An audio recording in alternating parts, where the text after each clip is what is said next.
Olá pessoal, PC Concursos, tudo bem? O tema de agora é deserdação como forma de complementarmos e encerrarmos o estudo dos testamentos. A deserdação é algo muito popular, muito comum. Costumeiramente a gente ouve falar assim, se eu fizer tal coisa meu pai me deserda, até em tom jocoso, em tom de brincadeira. Mas a deserdação é algo muito sério.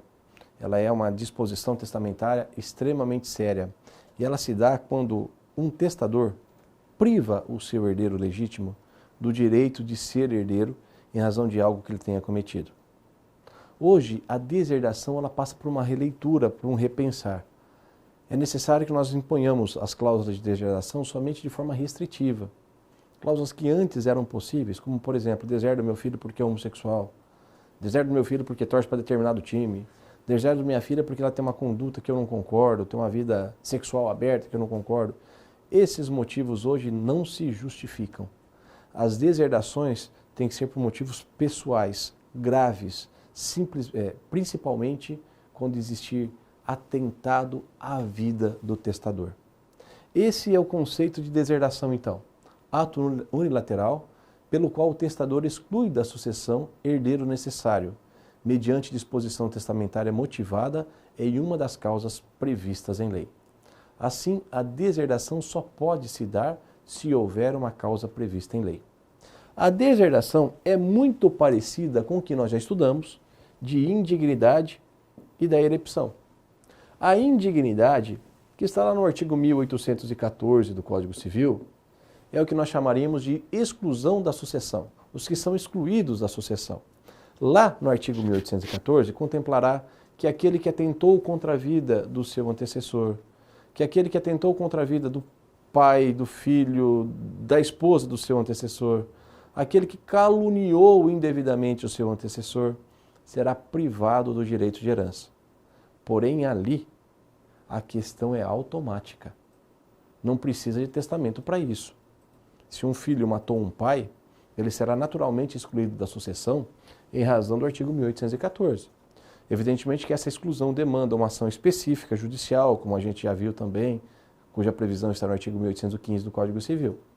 Porém, ali não se fala de deserdação, haja vista que deserdação é específico de testamentos.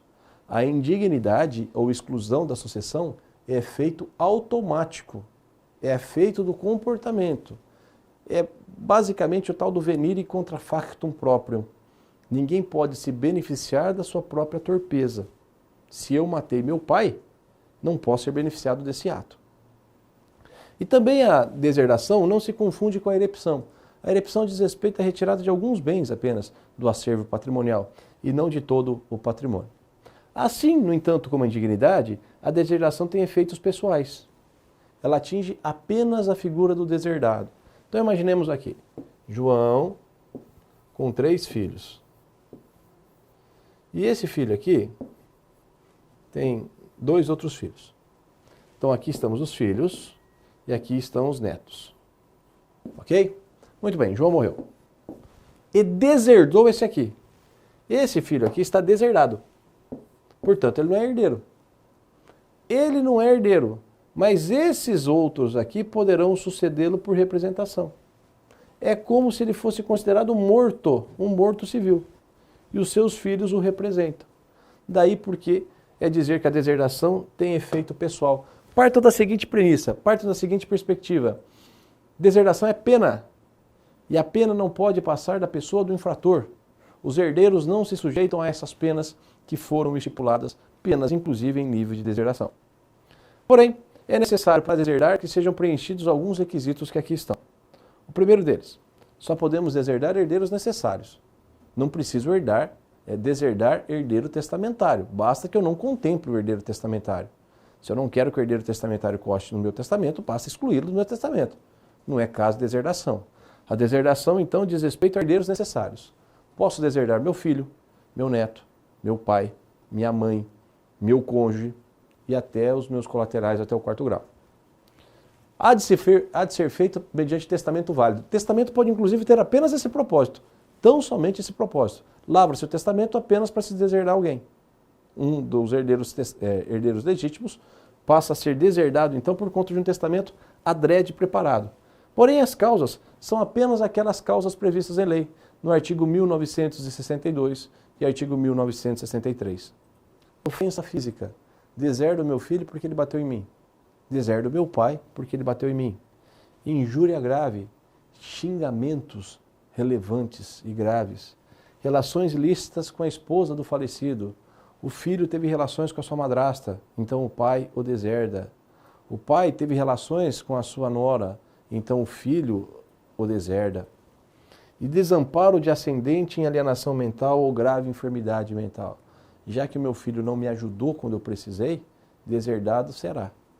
Essas causas todas têm que constar de forma expressa no testamento e têm que ser justificadas, sob pena da deserdação não valer. Assim, cláusulas genéricas de deserdação, deserdo meu filho porque não quero mais, deserdo meu filho em razão disso, em razão daquilo, não valem.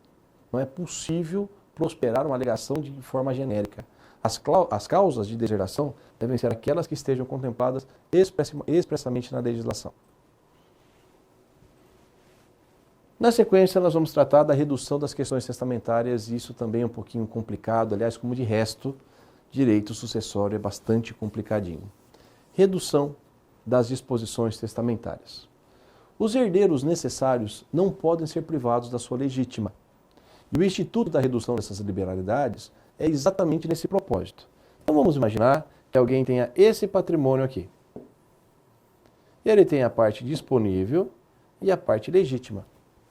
Ocorre que ao fazer o testamento da parte disponível, o herdeiro o testador ultrapassou a parte da legítima e doou também esse quinhão aqui que invade a parte da legítima. Aqui nós teremos que promover a redução da disposição testamentária. Temos que respeitar a parte legítima.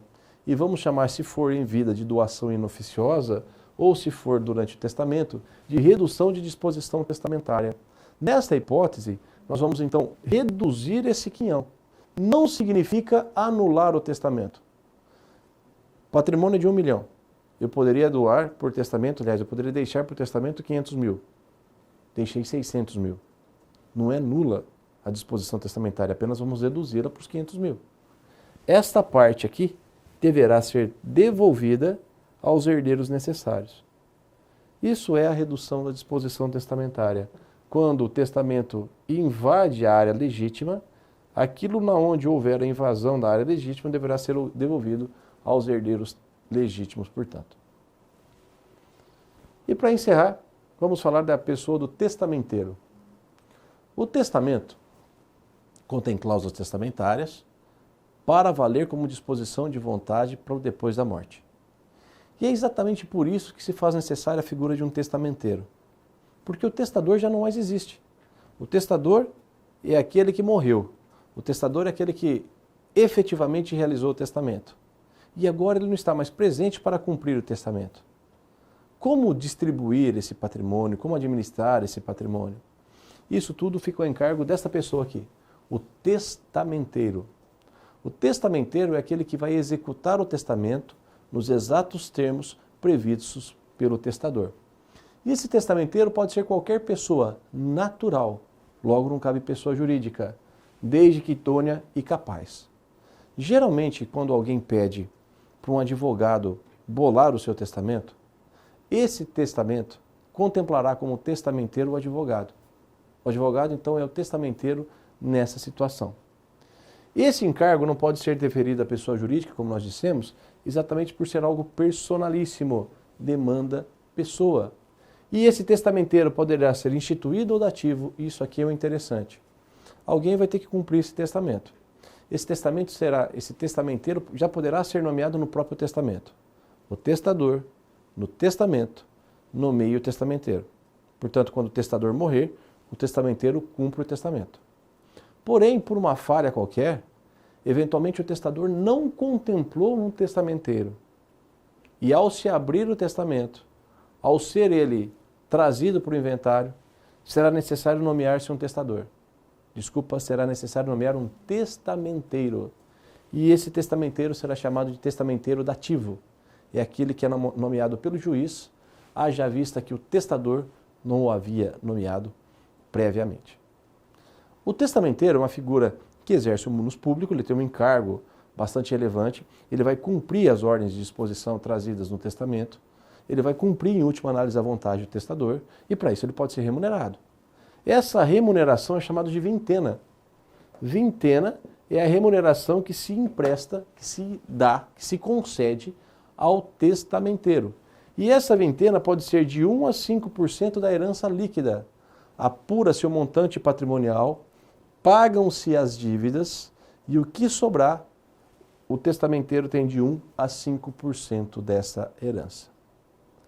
Pessoal, esse foi o estudo dos nossos testamentos. Obrigado.